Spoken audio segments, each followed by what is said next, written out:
হাদিসের মধ্যে আছে উঁচু কবর ভেঙ্গে সমান করে দাও, সব মাজার ভেঙ্গে সমান করে দাও। এটা হাদিসে আছে। সহিহ মুসলিম, সুনানু আবি দাউদ, মিশকাতুল মাসাবিহ এবং অন্যান্য হাদিস গ্রন্থেও একটা রিওয়ায়াত হযরত আলী রাদিয়াল্লাহু আনহু থেকে বর্ণিত।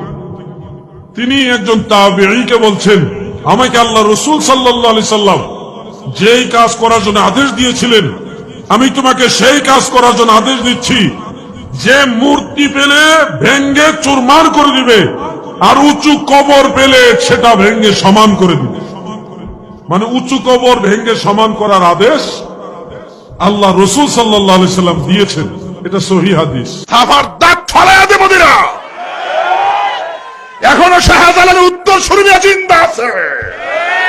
তারা ঘরের কোনাত বৈশা বৈশা বলে মাজারটা ভাঙ্গা লাইতা, আয়ো না মানতা, সুরমা নদীর কোনায় কানায় ঠ্যাং ভাঙ্গে ফলাই দেব। সাবধানে কথা কও, সাবধানে কথা বলো।